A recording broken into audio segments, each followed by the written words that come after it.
It's 1945. In the harsh earth near Nag Hammadi, Egyptian farmers are digging when their shovels strike something solid. Buried beneath the ground are clay jars, sealed for roughly 1,500 years, holding ancient manuscripts from traditions later pushed to the margins of Orthodox Christianity. But when scholars finally opened and translated those texts, they found something far more disturbing than forgotten scripture. They uncovered a hidden truth that changed everything. Humanity may be living inside an invisible prison, ruled by parasitic entities known as the Archons, forces that do not simply control the world around you, but feed on human consciousness itself. And here is the part that should make your spine tingle. Whether read symbolically or psychologically, these texts describe patterns of inner control that feel surprisingly modern. The ancient Gnostics believed something modern authorities have spent centuries trying to keep buried. They believed human beings were trapped, manipulated, and cut off from their true nature. But they also left behind a map, a precise map. 7 levels of consciousness that, once understood and climbed, can shatter the control system from within. And their greatest fear was never that you would learn about the prison. Their greatest fear was that you would reach level 5, because that is where their grip begins to fail, where manipulation loses its precision, and where the old mechanisms no longer reach you in the same way. What you are about to hear will change the way you see reality, free will, and the true source of your thoughts. We are stepping now into forbidden territory. What if the deepest prison was never built of stone or iron, but of habits, fears, borrowed beliefs, and a version of reality so convincing that almost no one thinks to question it? That is the unsettling threshold where many Gnostic texts seem to begin, not with a demand that you believe them, but with a quiet and dangerous invitation to look again at the world you have always called normal. In that old language, the word Archon meant ruler, authority, power above your head, but the image reaches further than kings, officials, or names in history books. It points toward forces that feel less like people and more like patterns, presences, and invisible structures of influence that seem to move just beyond ordinary perception, shaping human life from the edges of awareness. In writings like the Apocryphon of John and the Hypostasis of the Archons, these beings appear not as creators in the full sense, but as imitators, distorters, powers that cannot bring forth true life on their own, and so build by mimicry, by reflection, by rearranging what already exists. The picture is strange, almost dreamlike, a flawed intelligence emerging through a cosmic fracture, a kind of counterfeit order trying to pass itself off as the source. At the center of that vision stands the demiurge, the false maker, the arrogant mind that looks into the abyss and mistakes its own echo for the voice of God. In this mythic frame, the world of appearances becomes something more than matter. It becomes a dazzling enclosure, a realm so intricate and beautiful that it hides its own bars, a garden so convincing that most never think to question it.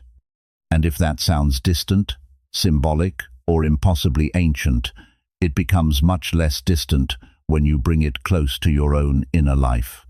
Because what the old Gnostic imagination whispers about cosmic rulers, modern experience often reveals through repetition, the same thoughts circling day after day, the same reflexive fears, the same emotional loops that seem to rise before you choose them, the same reactions playing out so automatically that it can feel as though something in you is being lived rather than truly living.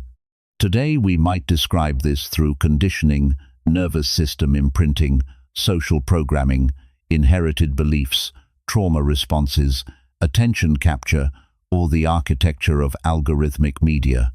The language changes, but the felt experience can sound eerily similar. A mind caught in patterns it did not consciously design, a life steered by forces that remain mostly unseen. In that sense, the old image of the prison does not need to be taken as a literal doctrine to become unnervingly intimate. It begins to resemble the hidden machinery of ordinary existence, where fear repeats itself so often it starts to feel like identity, where desire is trained from the outside and then mistaken for freedom, where a person becomes the guard of the very mental cell they long to escape.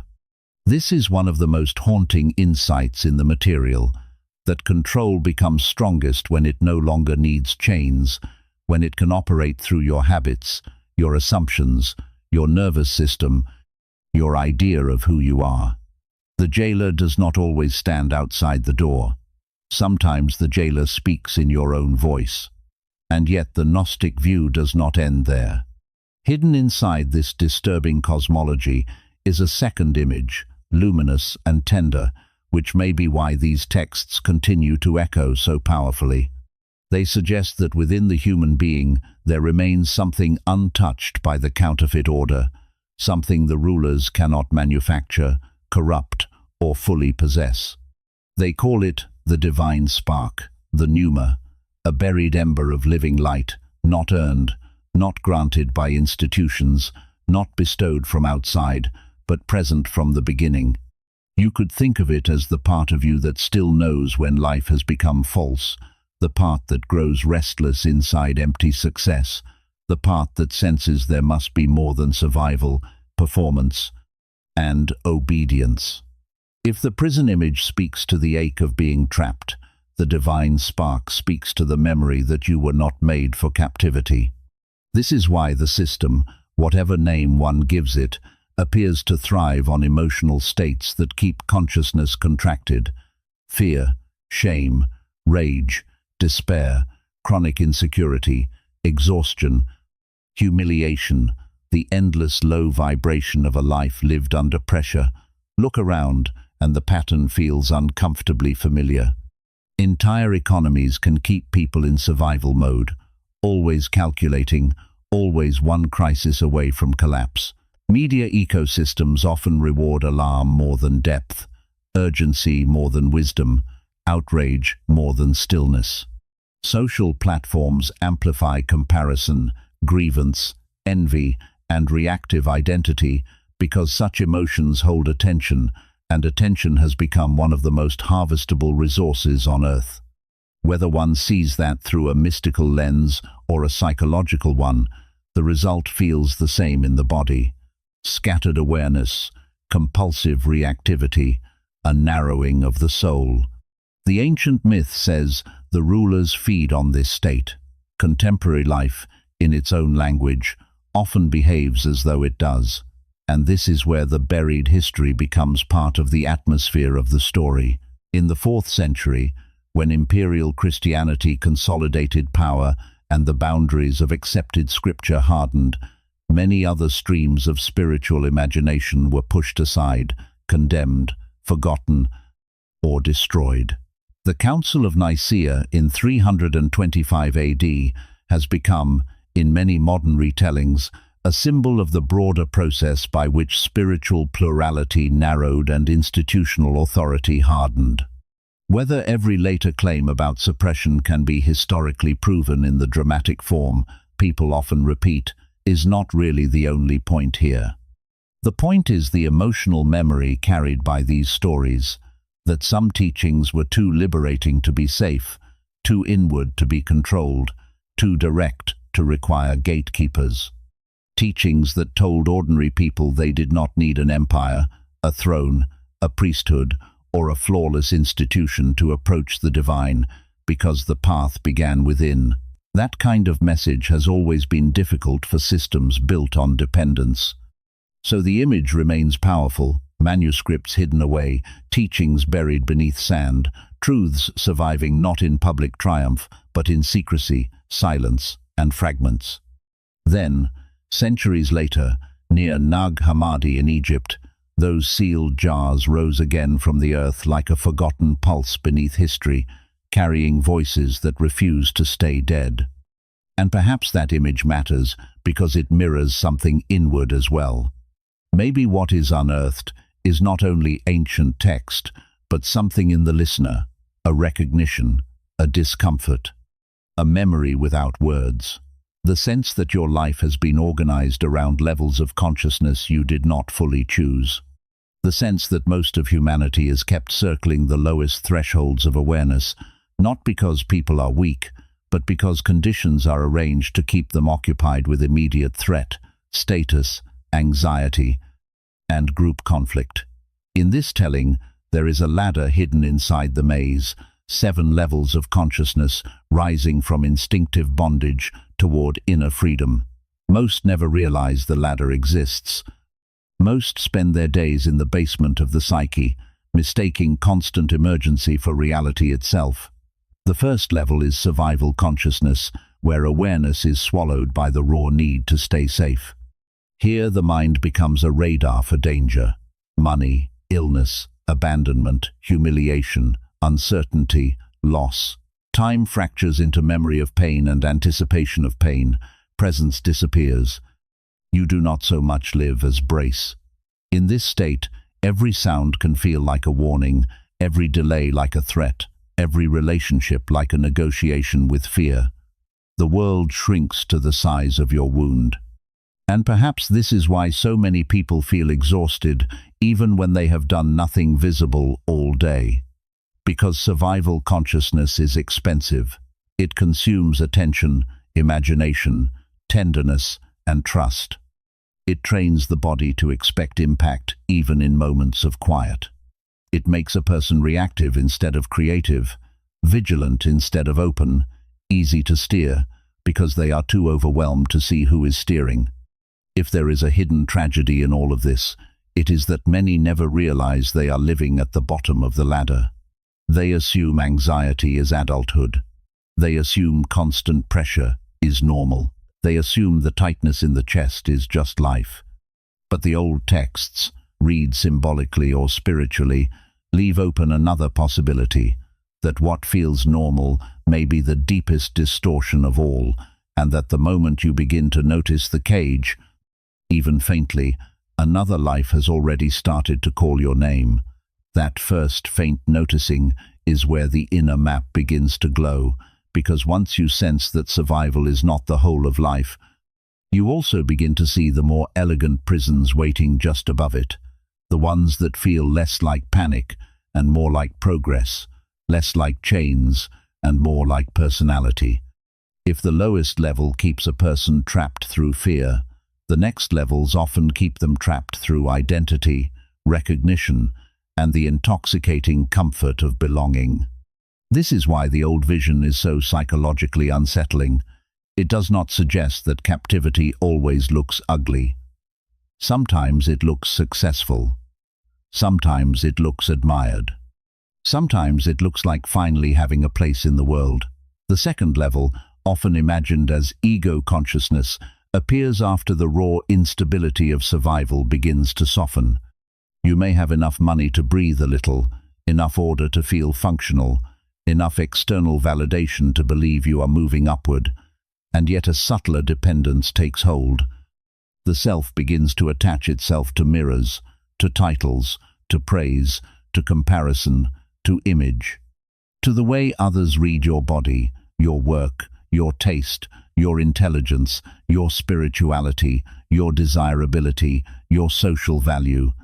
At this level, life becomes a performance so constant that it can be mistaken for identity itself. You do not simply have achievements, you become them. You do not simply use symbols, you wear them as proof that you exist. The hunger changes shape, but it does not disappear.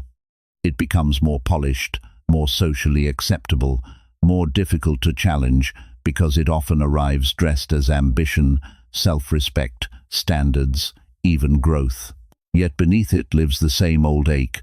Am I enough now? Have I finally become someone safe from rejection, invisibility, humiliation, insignificance? This is where the prison gets clever. Because level 2 often feels better than level 1, and what feels better is rarely questioned. It is hard to admit that a nicer cage is still a cage. Hard to notice that the self built from admiration remains dependent on the gaze of others. Hard to see that status anxiety can be just as tyrannical as fear of survival, only quieter, more aesthetic, more socially rewarded.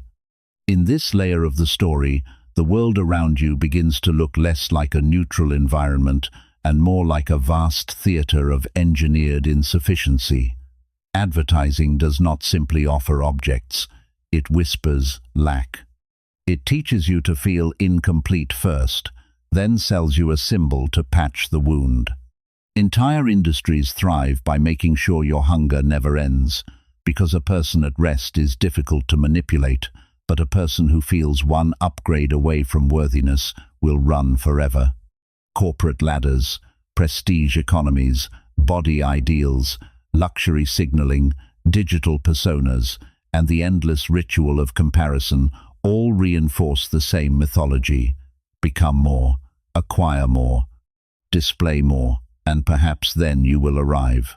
But arrival never comes. That is the hidden logic of the trap. You are always becoming, never being. Always nearing yourself, never inhabiting yourself. This is why the Gnostic imagination remains strangely alive inside modern life. It offers a language for the painful intuition that many forms of success are not liberation, but sophisticated management systems for desire. Even spiritual seeking can be absorbed into this layer. In fact, perhaps especially spiritual seeking, because ego is remarkably adaptable. It can wear wealth, it can wear morality, it can wear suffering, and it can absolutely wear awakening. A person can become attached to being more conscious than others, more initiated, more awake, more esoteric, more refined in taste, more radical in thought, more pure in practice, more chosen by mystery. The costume changes, but the center of gravity remains the same, a self that still depends on superiority to feel real. And that may be one of the most intimate shadows hidden in all paths of awakening. Not that people fail because they are too broken, but that the ego learns how to survive by borrowing the language of transcendence. It can speak of light while quietly feeding on comparison. It can denounce illusion while being intoxicated by the image of being the one who sees through it. This is why so many teachings, ancient and modern, place such emphasis on humility, not as self-denial, but as protection against a subtler possession. Because the false self does not always defend itself with aggression, sometimes it survives by becoming sacred. Beyond this lies another threshold, one that can feel noble, meaningful, and even heroic. This is the realm of collective identity, the stage where the isolated self joins a larger story. Here the hunger for personal validation widens into the hunger to belong to a righteous cause, a moral tribe, a national narrative, a religious community, a political movement, a sacred struggle. In many ways, this level contains real growth. A person moves beyond pure self-interest. They care about justice, meaning, history, the pain of others, the future of the world. They begin to feel part of something larger than private ambition. And yet, the Gnostic imagination remains suspicious even here, because every expansion of consciousness can still be captured by division. Us and them. Saved and lost. Awake and asleep. Pure and corrupt. Guardians of truth and enemies of truth.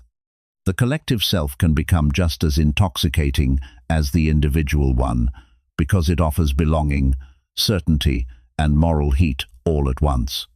To stand inside a tribe and feel history flowing through you is one of the most powerful emotional experiences available to a human being. It can make your life feel purposeful. It can redeem your loneliness. It can turn confusion into mission, but it can also narrow perception with astonishing speed. Once identity fuses with group meaning, complexity becomes threatening. Ambiguity feels like betrayal. Doubt feels dangerous. Opponents stop being people and become embodiments of darkness. The other side becomes the container for everything your group has disowned in itself. And this, perhaps, is one of the oldest psychic mechanisms in human history. The ancient myths speak of rulers feeding on division. Modern life offers endless ways to witness how conflict itself becomes a source of energy, stimulation, and coherence. Political outrage, culture wars, sectarian disputes, ideological purism, performative moral battles, digital mobs, purity tests, national myths, religious hostilities, endless cycles of accusation and counter-accusation, all of it can create the feeling of aliveness without actually producing inner freedom. You may feel intensely engaged and yet remain profoundly unfree. The world becomes a permanent battlefield, and your nervous system learns to survive on outrage as if outrage were clarity. But outrage is not always clarity. Sometimes it is simply the most socially approved form of unconsciousness. This is where the image of the trap becomes painfully sharp, because collective struggle can contain both truth and captivity at the same time. There are real injustices, real abuses of power, real wounds that demand witness and action.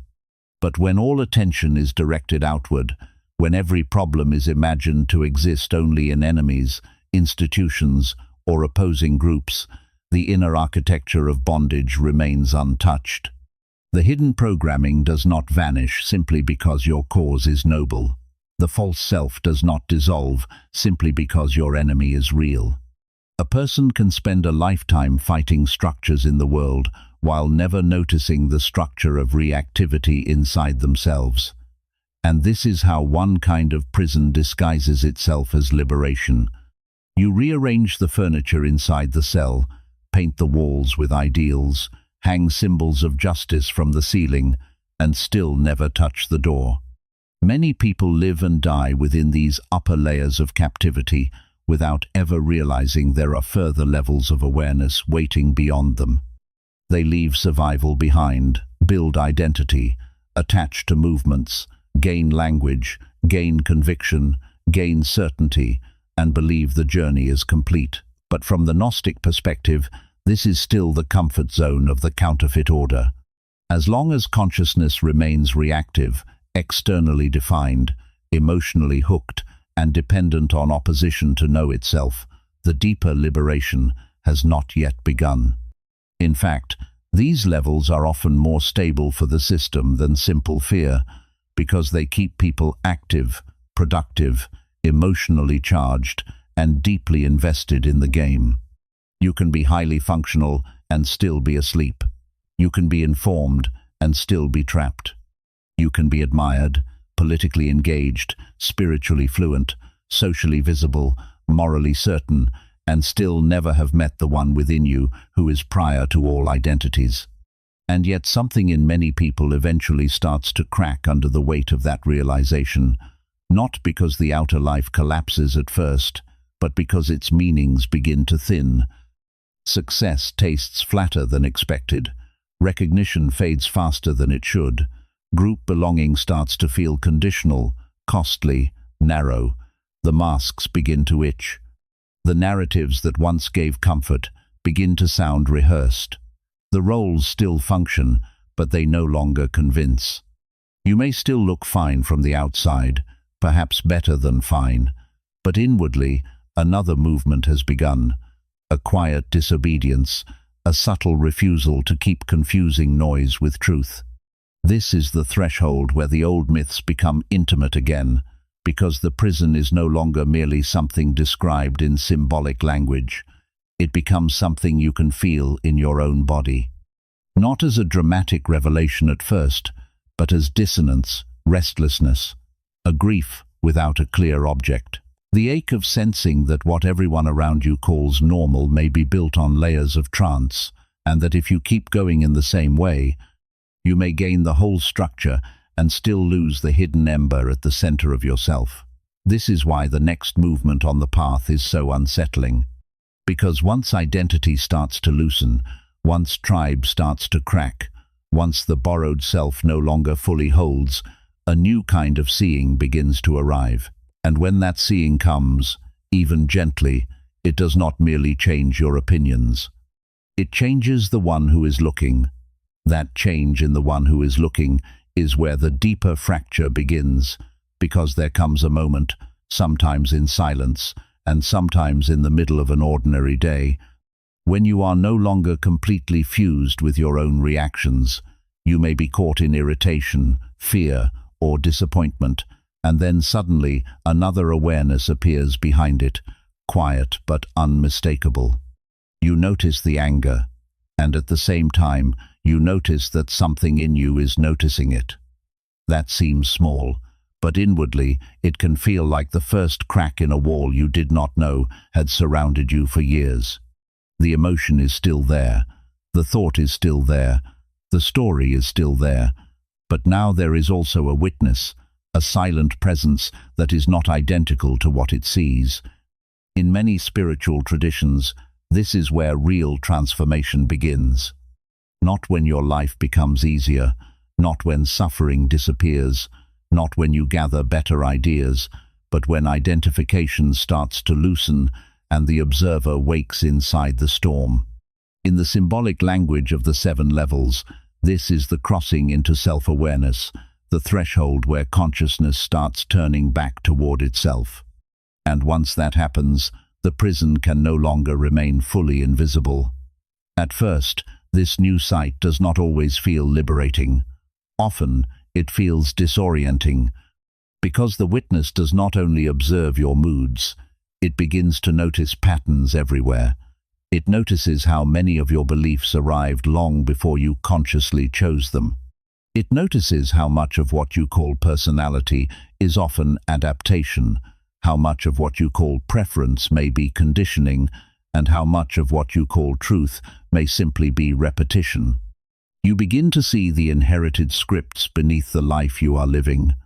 Ideas about money, love, success, failure, obedience, normalcy, self-worth, and fear. It can feel as if the code beneath your identity is flashing for a moment on the screen. This is one reason the process can be so unsettling. The discovery is not only that the world contains illusion, it is that the self moving through that world is partly built from illusion too. That can feel like loss before it feels like freedom. The life you built may still be standing, but the meanings that held it together begin to thin. The job may still pay you, but it no longer explains you. The roles may still function, but they begin to feel borrowed. Even familiar language can start to sound strange, as if you are overhearing old instructions passing through your own mouth. The media world may change shape in your eyes as well. You begin to notice how attention is directed, how fear is framed, how outrage is amplified, how narratives are sharpened to keep the nervous system restless and engaged. It becomes harder to consume things innocently once you can feel the emotional engineering beneath them. This is why the old Gnostic imagery still speaks so strongly to modern people. Whether one sees Archons as literal beings, symbols of psychic forces, or mythic language for invisible systems of control, the inner experience can feel similar. The veil thins, and the world begins to look arranged, not unreal, but curated, not empty, but heavily shaped by mechanisms that most people do not pause long enough to see. Yet here is the part many awakening stories leave out. Seeing more clearly does not immediately make life softer. For a while, it can make life harder. Because when you begin withdrawing unconscious participation from the old patterns, those patterns do not quietly disappear. They tighten. Your body may resist. Your habits may intensify. Your social environment may start pushing back in ways that surprise you. People who felt comfortable with the older version of you may not know what to do with your change. Your silence may seem threatening to those who relied on your reactivity. Your questioning may feel like betrayal to those who felt safe inside certainty. Relationships can strain, not always because anyone has done something wrong, but because transformation changes the emotional contract between people. Family may not understand why familiar roles no longer fit. Friends may interpret your inward shift as distance or arrogance. Communities that once felt like home may begin to feel narrow, as though they were built around an earlier version of your consciousness. This is why so many traditions describe a difficult passage after the first awakening of awareness. Not because clarity is punishment, but because disillusionment is costly. It removes anesthetic. It strips false meaning from the things that once made life easier to narrate. It leaves you standing in a strange in-between space, no longer able to fully return to the old sleep, not yet stabilized in a deeper form of freedom. This can feel like a dark night, though that phrase sometimes sounds more poetic than the actual experience. What it often feels like is disorientation, grief, loneliness, and an aching inability to keep pretending. You may feel as if you are losing your mind, when what you are actually losing is your former obedience to it. You may feel broken, when what is breaking is the spell. The old Gnostic imagination frames this as the moment when the hidden rulers begin to panic because awareness threatens the entire logic of control. In symbolic terms, the system can tolerate your suffering, your ambition, your tribe, even your moral intensity, as long as you remain unconscious inside them. But the moment you begin to see the cage itself, something changes. From a psychological view, this makes sense as well. Long-standing patterns often intensify when they are no longer being fed automatically. Fear grows louder, cravings sharpen, old emotional loops demand attention. The nervous system, having learned to live through reactivity, experiences presence as unfamiliar territory. This is why awakening can feel lonely in such a primal way. Human beings are not only social, we are shaped by belonging. To see differently from the people around you can awaken ancient fear, because at a deep biological level, exclusion once meant danger.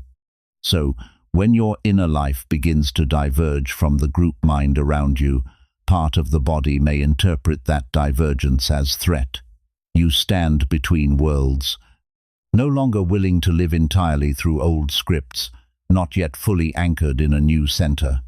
This liminal state is one of the hardest parts of the path, because it asks you to endure uncertainty without rushing into a new dogma, a new identity, or a new tribe to hide inside.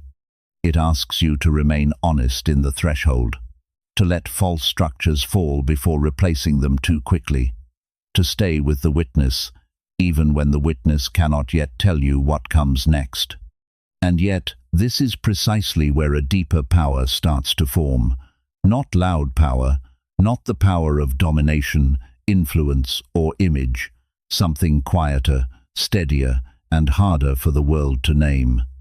The power of not being completely possessed by every passing state. The power of the pause. The power of realizing that a thought can arise without becoming your identity, that an emotion can move through without becoming your ruler, that a story can present itself without owning your whole perception. Life does not suddenly become painless here. Grief still arrives, conflict still comes, loss still enters the room. But something changes in how these experiences are held. There is more space around them, a subtle widening, a gap between what happens and the old automatic response. Viktor Frankl once wrote that between stimulus and response there is a space, and in that space lies freedom. Through the lens of this inner journey, that space becomes sacred, because hidden control, whether understood mystically or psychologically, depends less on outer events than on predictable inner reactions. It depends on your identification with the script. It depends on you becoming whatever passes through you. But when the witness strengthens, the hook lands differently. Anger may still rise, but you are not only anger. Fear may move in the body, but another layer of awareness remains present enough not to vanish into it. Sadness may come, but it no longer has the same power to define the whole sky. This is not suppression. It is not indifference. It is a different relationship to experience. You still feel deeply, but you are not swallowed as quickly by what you feel. The world may remain chaotic, But inwardly, a center of gravity begins to form that does not depend on chaos for its identity.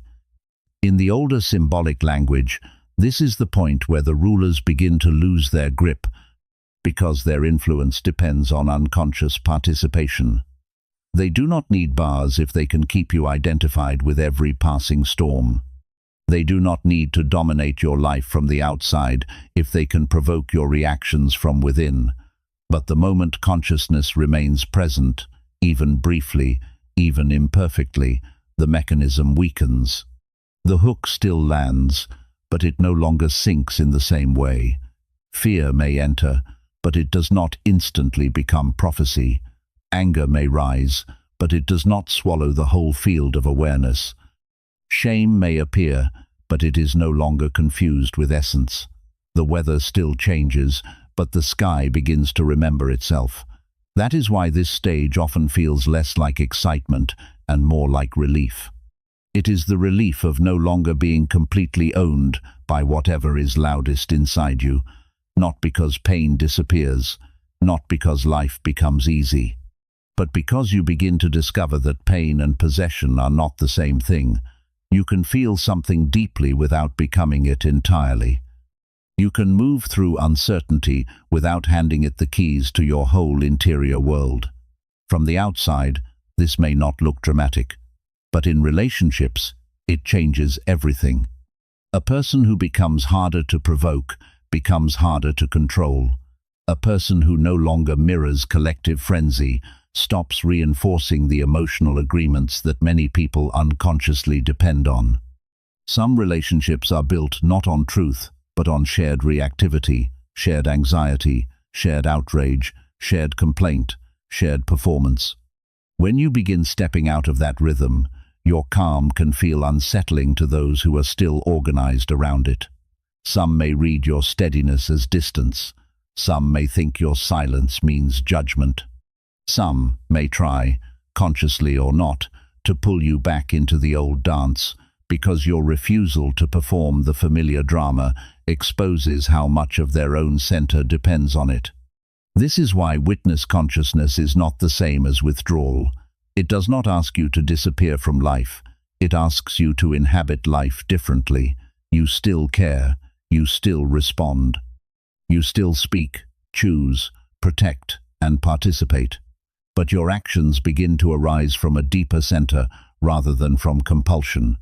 You become less hungry for emotional victory and more devoted to what is real, less driven by the need to be seen a certain way, less seduced by urgency, less vulnerable to the endless theater of noise. And as that deepens, something else often becomes more audible, a quieter form of knowing. Older traditions speak of this in sacred language, but it can be felt very simply. When the mind becomes less crowded, subtler forms of intelligence begin to emerge. Beneath fear, beneath conditioning, beneath repetition, beneath the social static of modern life, there is often a quieter signal that has been present all along. In Gnostic language, this could be linked to the divine spark, that hidden ember within the human being that belongs not to the counterfeit order, but to what is living, real, and unbroken beneath it. When your consciousness is no longer flooded all the time, that spark becomes easier to hear. Guidance does not always come as a voice or command. More often, it arrives as resonance. Certain paths feel heavy before you take them. Certain choices feel false, even when they are praised by the world. Certain people carry a quality of familiarity that cannot be explained by logic alone. Certain truths arrive not as arguments, but as recognition. And this is why the language of remembering matters so much in these traditions. The path is not only about gaining something new, it is about recovering sensitivity to something ancient within you, something that existed before your fears were trained, before your identity hardened, before the world told you what to worship and what to fear. Once that sensitivity grows, another part of the old map begins to make sense.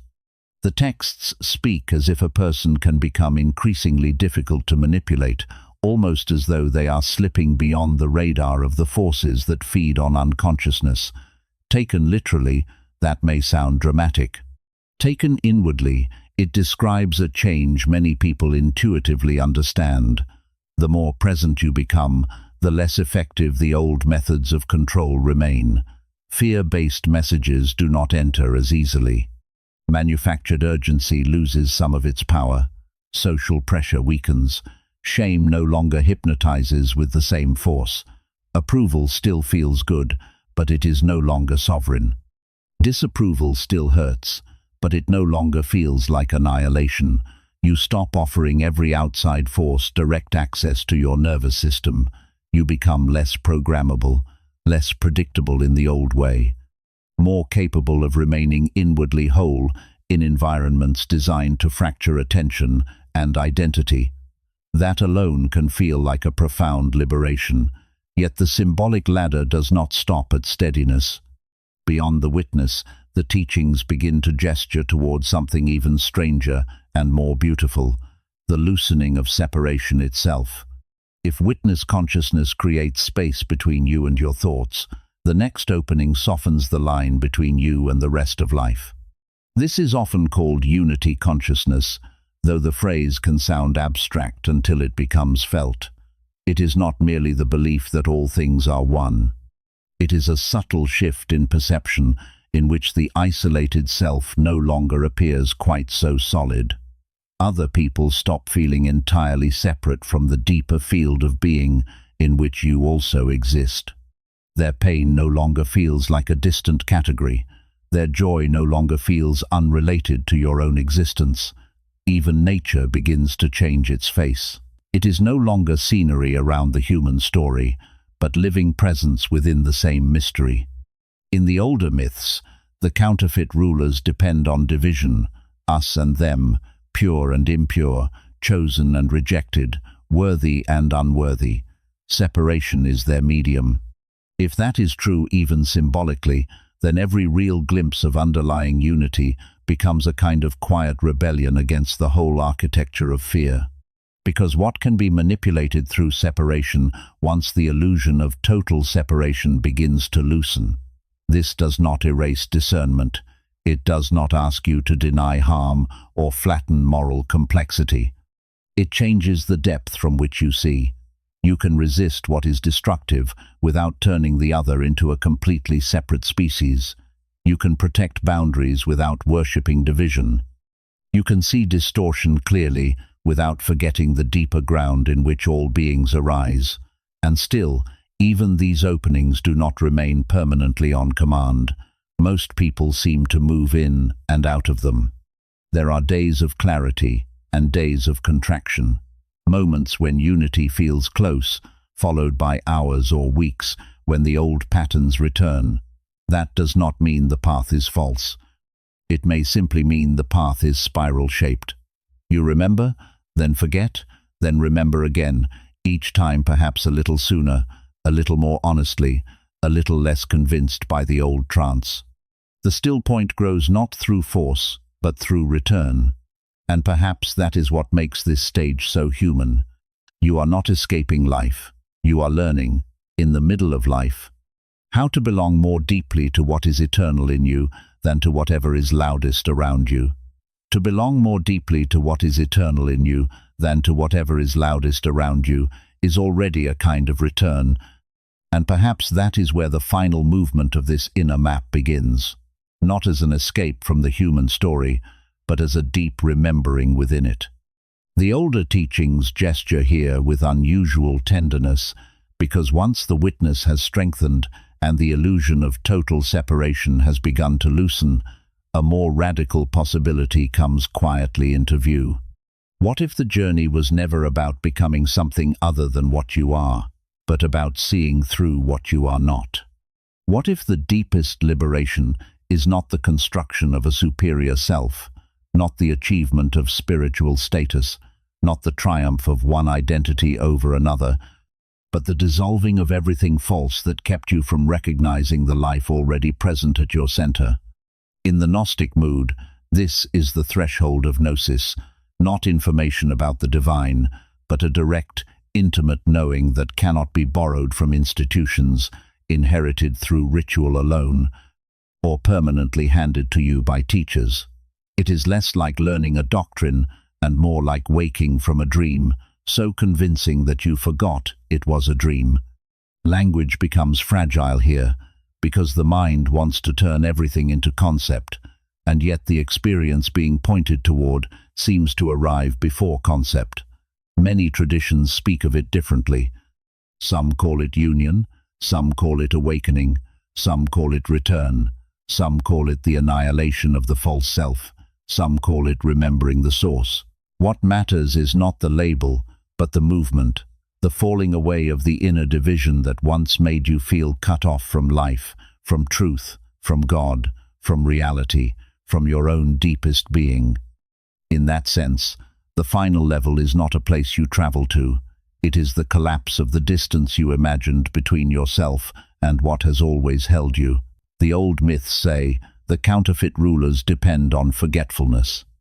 They thrive when you believe yourself to be only the frightened self, the wounded self, the social self, the grasping self, the defended self, the self made entirely of reactions and roles.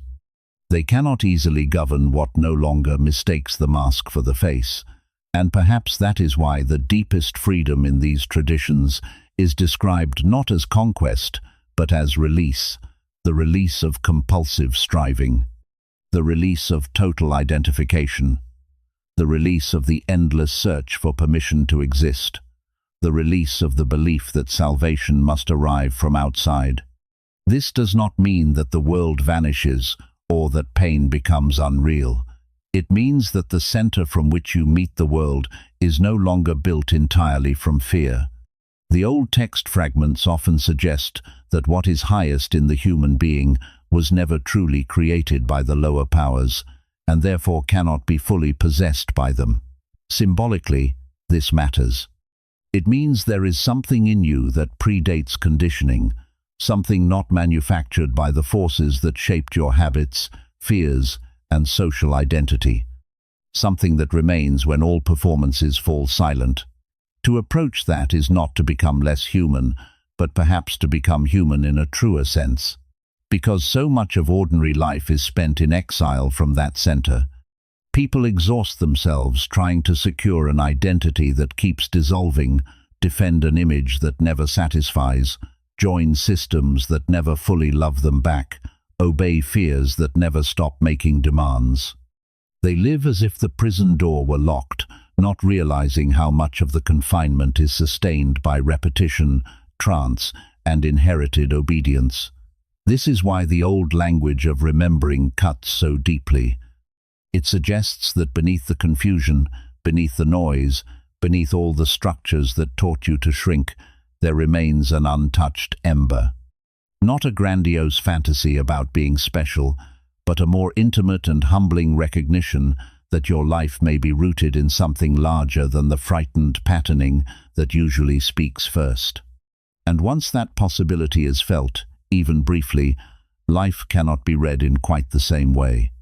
This is where the practical side of the path becomes essential, not as a set of rigid commandments, but as a way of protecting the inner flame from being swallowed again by momentum. The older material insists, in its own symbolic language, that awakening is not sustained by one dramatic insight alone. It must be lived into. It must be remembered in the body, in the mind, in attention, in relationship, in speech, in the most ordinary choices. One of the simplest beginnings is radical self-observation. To pause, often, and ask, what level of self is currently living through you? Is it fear? Is it vanity? Is it tribal heat? Is it the observer? Is it presence? Even that question begins to loosen the machinery of automaticity. Another practice is to interrupt the feeds that profit from your fragmentation. To step back from forms of media, outrage, distraction, and comparison that keep the nervous system inflamed and the mind externally governed. Not as denial of the world, but as a refusal to let the world colonize your inner climate completely. Another is the cultivation of the gap, those small seconds between trigger and response where consciousness can re-enter before habit takes over.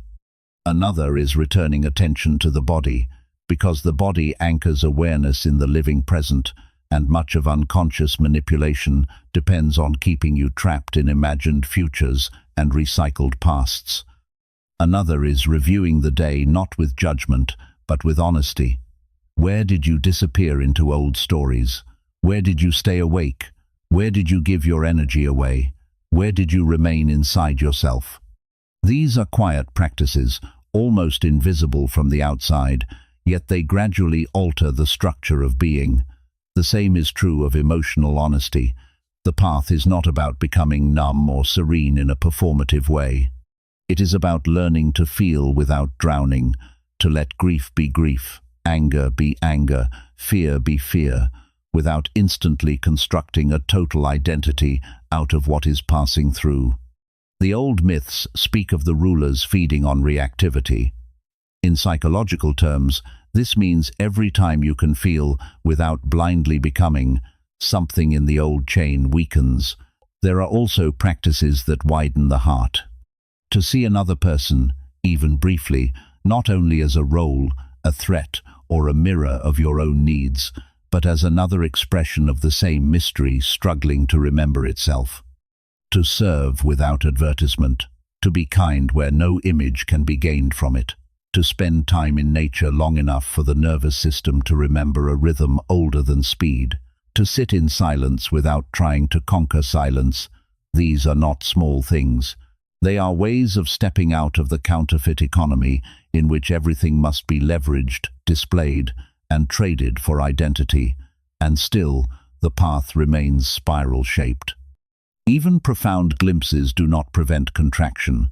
There will be days when the witness feels far away, days when fear returns with ancient authority, days when old identities seduce you again, days when the world's noise feels more believable than the quiet truth within.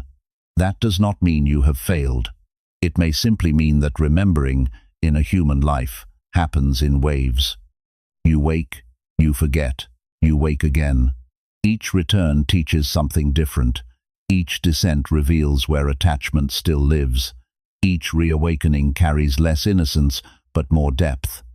This is why humility matters so much. Not the humility of self-erasure, but the humility of knowing that no insight, however luminous, exempts you from being human. The body still tires. The heart still aches. The mind still reaches for old maps under pressure.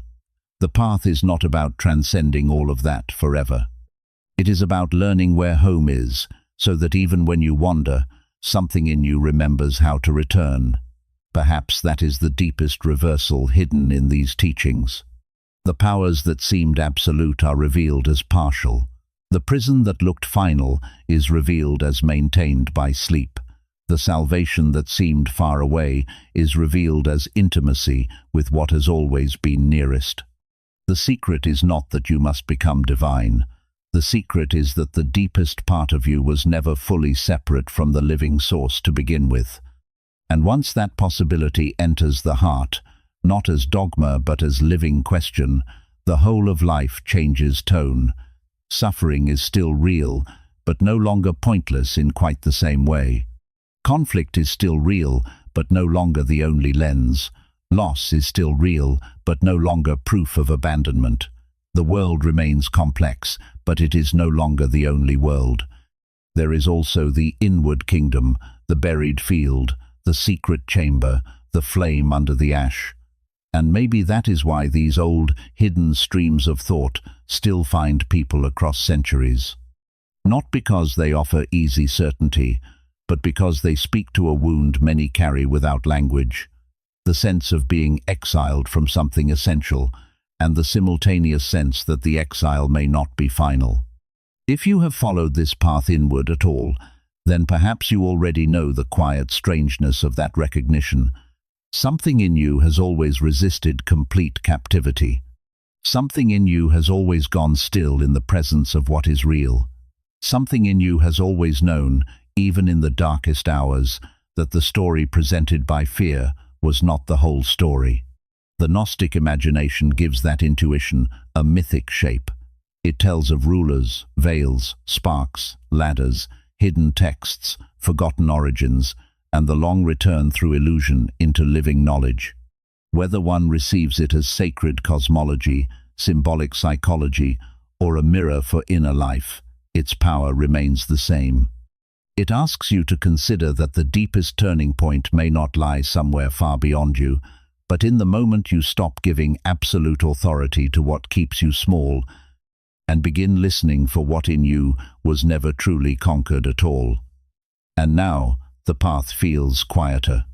You have moved through the 7 levels, through the image of the prison, the hidden rulers, the buried texts, the forgotten teachings, the traditions pushed into silence, and the old Gnostic whisper that something essential in the human being could never be erased. What remains after all of that is not demand, but recognition. Not a demand to believe, but the strange feeling that something in this journey may have already known you before you found words for it. Maybe that is why teachings like these have never fully disappeared. Empires could suppress them, authorities could bury them, entire civilizations could be reshaped around, forgetting, and still the deeper current remained, waiting in silence, waiting in consciousness, waiting in that hidden spark the old texts described so carefully. The road through these 7 levels was never meant to feel simple. There is resistance in it, doubt in it, and the very human experience of slipping back into familiar patterns even after seeing further than before. But that does not cancel the movement. It only makes it human. To me, that is what makes this vision of Gnosticism so compelling. Whether someone receives it as sacred cosmology, symbolic psychology, or an inner map of awakening, it carries a powerful reminder that the deepest part of you may be far larger than the identity shaped by fear, conditioning, and survival. If this video stayed with you, I'd really like to know how it landed for you. What part of this journey felt closest to your own life? And what do you personally think these 7 levels are really pointing to? You can share a single line in the comments. Maybe something as simple as, "The prison door was never locked," if that idea stayed with you. And if you enjoyed this exploration, you can leave a like, subscribe, and stay close for more journeys into hidden spiritual ideas and ancient inner knowledge. Thank you for watching, and thank you for being here.